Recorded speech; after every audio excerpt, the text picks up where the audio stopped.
Você já se perguntou até onde o ser humano é capaz de ir em nome da ciência?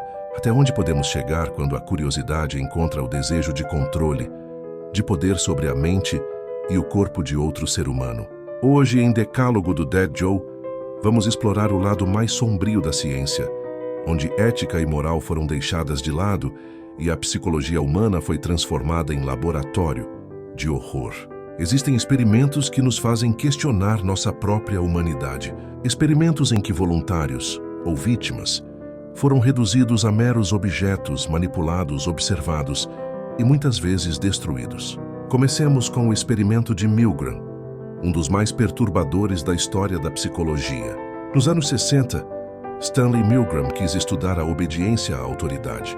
Participantes eram instruídos a aplicar choques elétricos em outra pessoa, sempre que ela errasse uma resposta. O detalhe mais cruel: a vítima não estava realmente sendo eletrocutada, mas os participantes não sabiam disso.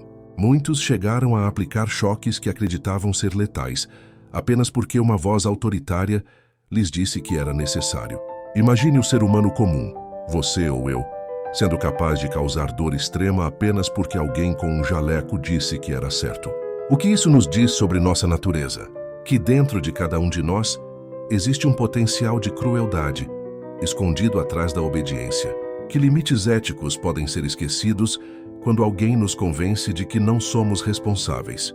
Mas Milgram é apenas a ponta do iceberg. Em 1971, Philip Zimbardo conduziu o experimento da prisão de Stanford, onde voluntários foram divididos entre guardas e prisioneiros em uma prisão simulada. O que começou como uma simples simulação rapidamente se transformou em um pesadelo psicológico. Os guardas se tornaram sádicos. Os prisioneiros sofreram humilhações, crises de desespero e colapsos emocionais. O experimento teve que ser interrompido em apenas 6 dias, mesmo estando previsto para durar 2 semanas. O que podemos aprender com isso? Que o poder absoluto, mesmo em mãos comuns, corrompe. Que o ser humano, quando colocado em condições extremas, pode se transformar em algo monstruoso. E que talvez a verdadeira prisão não seja física, mas mental. Mas existem experimentos ainda mais macabros, conduzidos com crianças e adultos inocentes. Nos anos 20, o experimento Little Albert mostrou como a mente humana pode ser manipulada desde a infância. Um bebê foi condicionado a ter medo de ratos brancos, usando sons altos e traumáticos. O que era apenas uma pesquisa científica se tornou um ato cruel que deixou marcas permanentes. Décadas depois, durante a Guerra Fria, a CIA conduziu o MK-Ultra, uma série de experimentos secretos com drogas, hipnose e privação sensorial. Indivíduos foram manipulados sem consentimento, suas mentes quebradas, vidas destruídas. Suicídios, insanidade e traumas profundos foram os resultados. E tudo em nome do controle absoluto sobre a mente humana. E talvez a pergunta mais perturbadora de todas seja: quanto do que somos realmente nos pertence? Quando somos manipulados, quando obedecemos, quando o medo nos controla, ainda somos livres. Mas a ciência sombria não se limita a experiências de laboratório. O ser humano já testou limites psicológicos em condições extremas: isolamento, privação de sono, pressão emocional, fome. Em todos esses casos, o que se revela é aterrorizante. Qualquer um de nós pode ceder à manipulação, ao desespero, ao medo. O terror desses experimentos não está apenas nas máquinas ou nas drogas. Está dentro da mente humana. Está no que somos capazes de fazer quando ninguém nos observa, ou quando a autoridade diz que está certo. E se Milgram e Stanford mostram apenas o potencial de crueldade em situações de controle e obediência, outros experimentos revelam a vulnerabilidade da mente ao medo e à ansiedade.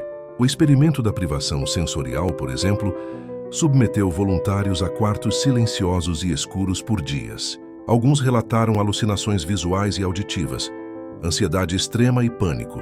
O simples fato de não sentir estímulos transformou a mente em um cenário de horror. E isso nos faz refletir. Se a mente humana pode se torturar sozinha, quanto do terror que sentimos no cotidiano é apenas criação interna? E o terror filosófico não termina aqui.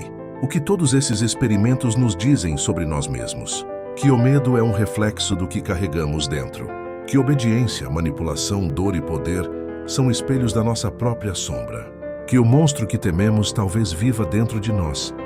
Imagine-se sozinho, à noite, refletindo sobre esses horrores.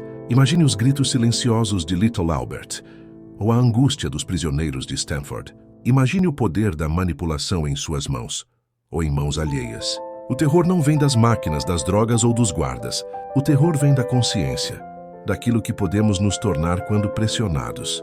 Se esta noite você ouvir o silêncio da sua casa e sentir que alguém ou algo está observando, talvez não seja alguém. Talvez seja apenas o reflexo do seu próprio lado obscuro, desperto. E lembre-se, às vezes o maior experimento macabro não está nos laboratórios, está em você.